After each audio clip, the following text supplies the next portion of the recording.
Мінекей клубникалар гүлдеп тұр, жақсы. Осы гүлдеп әрі жеміс беріп тұр. Мынандай гүлдеп жеміс беріп тұрған кезде бұларды улау қиын. Себебі жемісін бүлдіріп аламыз да. Олар енді әлі де ұзақ бізге берейін деп тұр ғой. Қашан бұның жемісі таусылғанша мінекей қызарайын деп жатыр.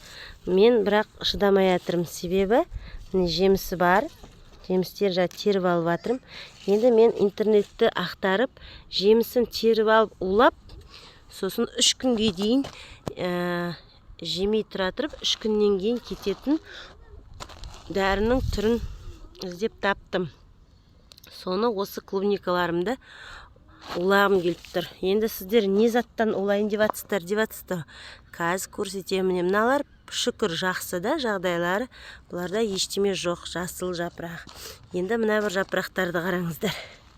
Мына жапырақтарды ада-дудасын шығарып, мынау қасындағы сау бірдеме жеп жатыр.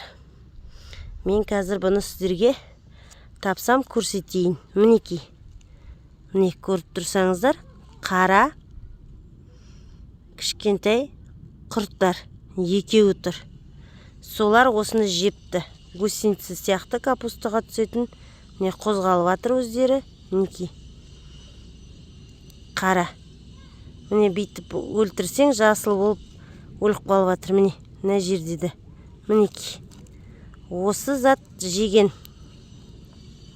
Мына жерде тұрған соның кішкентай түрі ма, әлде боғы ма білмейсің. Мына жерді де жепті. Қазір мен қарайын. Мынанда. Сіздерге камерамды дұрыс көрсетіп жатыр ма, көрсетпей жатыр ма? Мінекей мына шетінде жеген. Қазір 1 минут.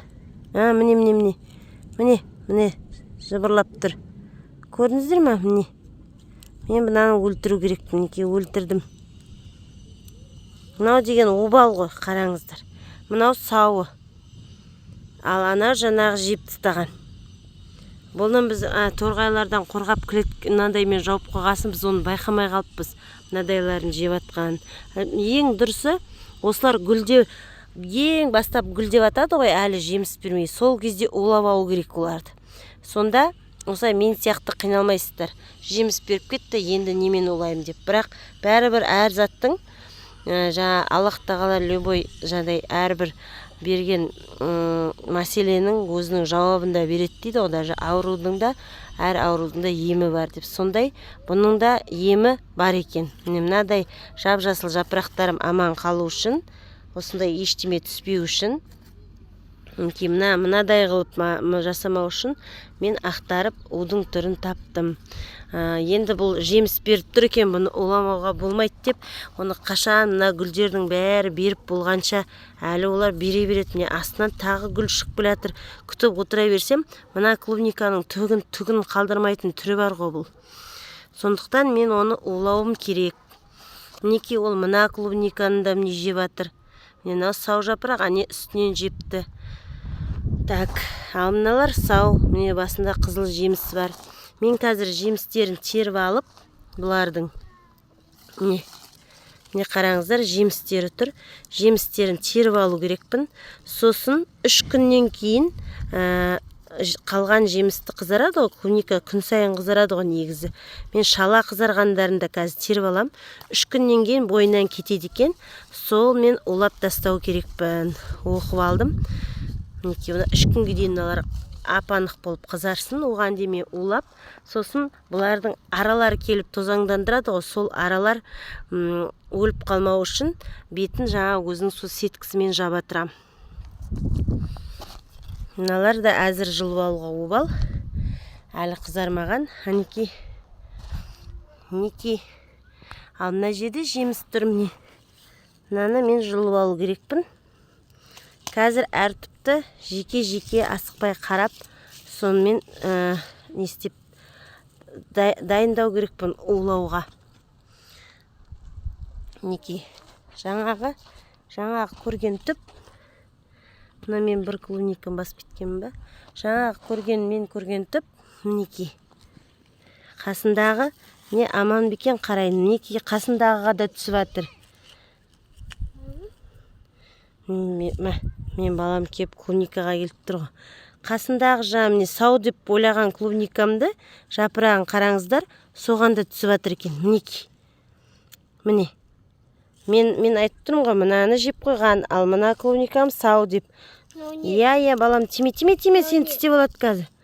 Мінекей. Соның жапырағына да түсіп, әлгі балелер жеп жатыр. Не, өлтірдім. Не, өлтірсең жасыл болып қалады екен. Мінекей. Демек, бұған да міне, дұрыс, міне, шетін жеп жатыр. Енді мен тез арада бұны улау керекпін. Нанын да жептім, мінекей, мен қарайын қазір астын. Міне бұның да астында тұр біреуі. Мына жапырағын қарайын. Мен қарап оны тауса алмаймын ғой. Демек, ол сондай зат келген бұған. Мен оны тез арада, міне, мына жерде де тұр. Тез арада өлтіру керекпін. Мұнан қараңыздар, мынау жапырағына мөлде қаптап тұр. Көрдіңіздер ме? Міне, өздері жыбырлайды екен. Мінекей. Мынаны өлтіріп тастау керекпін, мынаны да өлтіру керекпін. Ане, қозғалып жатыр. Мынаны да өлтіру керекпін. Шуламаңдар, мынаны да өлтіру керекпін. Міне. Не болды? Мына балдарым ғой мені шулап атқан. Бар ойнаңдар. Енді сол көргеніңіздей, міне, мінекей. Міне, қара құрт. Ой, ұшып кетті ма? Мен оны міне. Мен тез өлтіріп тастау керек, міне, ұстап алдым. Бұрын мен клубника ектім, сонда гусеница деп түсетін еді. Міне, тағы да тұр. Міне, өлтірдім. Бірақ мен енді оның бәрін қолмен теріп отпаймын ғой. Мен сондықтан жаңағы уды сіздерге қазір көрсетем. Сонымен мен оны тез арада бұны тазалау керекпін. Тез арада өлтіру керекпін. Міне, тағы біреуін тауып алдым. Сөйтіп, өзімнің клубникамды мынандай оңбағандардан сақтау керек болып тұрмын ғой. Так, мынаның бәрін ашып қазір қарап шығам. Өзім қарап, несін ең бірінші несі, мына нелерді жемісті, қызыл жемісті теріп алу керекпін. Қызыл еместер тұрады енді. Үш күн сосын қозғамайым. Бұл удың ерекшелігі сода, басқа олар сияқты қатты күшті емес, біраз уақытқа әсер етпейді, тек сол бойда мыналарды теріп алу керекпін. Жемісті теріп алып, енді келесі жақсы қызарғанша 3 күнге дейін соны әсер етеді. 3 күннен кейін болды. 3 күнге дейін соны мына удың күші тұрады, солған улап тастау керекпін. Мына жерде мына клубникаға бірдеме болған. Оны соңғы қатты жаңбырда тамырлары, бізде саз ғой жер, тамырлары шіріп кеткен екен, соны түсіндім. Ол саздан судың жаңбыр бар. 10 күн жаңбыр болып, соның көптігінен болды бұл. Бұны енді алып тастау керек, қазып қалғандар сау. Соны мынадайлар болды. Бұған мен видео түсірдім. Кешегіде бұған мен фитоспорин бердім. Бірақ енді мынаны сақтай алмадық.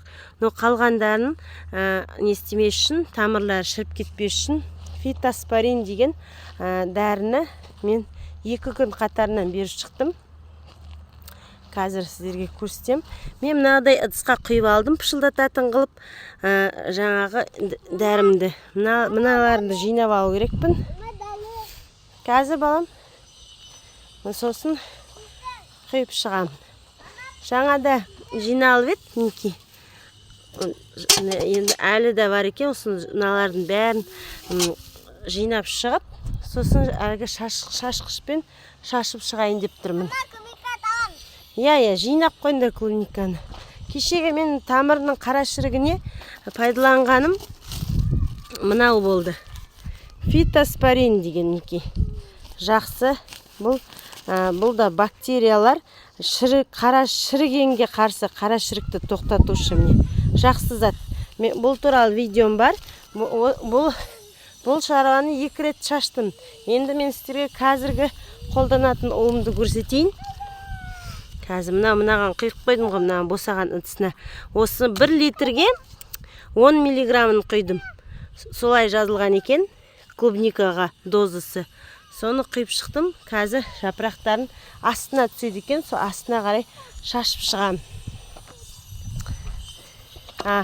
Ол айтпақшы, ол қайда дейсіздер ғой? Мына жерде тұр. Фитаберм. Бүгін мен оларды огурцеге негізі қолданам деп келбедім де қалды. Шамалысы 10 миллиграмдай. Соны оны огурцеге да қолданам. Бұл сондай зат екен. Жеміс. Жуып же. Жеміс беріп тұрған кезінде, үйге бар жуып же. Жеміс беріп тұрған кезінде міне насекомдар мен вредительдерге қарсы дейді. 3 күн жемеуге болады екен. Қиярда 10 күн деп жазыпты, клубникада 3 күн деп жазыпты. Соны мен 10 миллиграмға құйып, өзі бар жоғы 25 миллилитр деген ғой. Соны 1 литрлік суға құйдым да, енді қазір мына жерлерге бәріне мына жапырақты жеген. Соған шашып шығам. Сен балдар мешайт етпендер маған. Мынағараш клубниканы жеп қойған. Осыған мінекей мыналарды құртымен жаңа өлтіріп тастаған болар. Соның бәрін шашып шығам. Ал қиярға енді ертеңгі күнге қалып, қиярдың шаруасы. Бүгін бірінші жемісін теріп алу керекпіз. Бәрін тердім ғой, енді сен тергендерді алыңдар. Бірінші мен жемісінің бәрін теріп алып, біз әлгі нелерден қорғап қойған түріміз ғой мынау. Қарғалардан жақсы қорғайтын әдістер болса, маған айтыңыздар, комментарийға жазып жіберіңіздер. Сіздерді қалай күресіп жатсыздар? Біреулер қарғаны атып алып іліп қою керек дейді. Мен енді ондай тәсілге көшпей, бірінші әлгі сеткамен жауып қойып жүредім ғой. Сол сеткамен жабық тұрғаннан мен көрмей қалыппын ғой. Жаңағыдай жапырағына түскен нелерді, бәрі сеткамен жабық тұр. Жапырағына түскен құрттарды көрмей қалғанмын. Әрі сеткамен жабық тұрғаннан кешегіде жаңбыр, 10 күн жаңбыр болғанда, өзі саз жер проветривность тоже кебуі да аз болып қалған ау деймін. Содан кейбір нелердің тамырына қара шірік болып не істеді дегенім. Мына клубникаларды қараңыз. Мына клубникаларды мүлде әлгі құрт жеп қойыпты. Мынандай қызыл жемістерін теріп алу керекпіз қазір. Мыналар аман, сау. Мынаны да жеп бастапты. Мыналар сау. Мына жақты жеп қойған. Мына жақты жеп қойған. Міндетті түрде мінекей келдім. Міне жүр жаңағы біздің жауыз. Міндетті түрде өлтіріп, мынаны улау керекпін. Шұғыл. Тезіне қызыл жемісін алайын. Әйтпесе мына обал ғой, қанша жемісі бар. Маған қазір оның жемісінен көрі өзі маңызды болып тұр ғой. Өзін тездетіп, мінекей. Міне, мына жерде де біреу тұр. Мен қолма ілініп тұр ғой. Мінекей. Тездетіп жинап, уды шашып шығу керек болып тұрмын. Тез арада шығу. Налар. Жақсы, маған комментарий жазыңыздар, тіркеліңіздер, лайк басыңыздар. Сіздермен бірге огород егіп, бірге осы бақшаны бірге өсеміз, бірге дамимыз. Сіздер де менен үйренесіңдер, менің сіздерден үйренетін болар. Мен өзім білгендермен осылай сіздерге бөлісіп тұрамын. Сау болыңыздар, тіркеліп лайк басып қойыңыздар.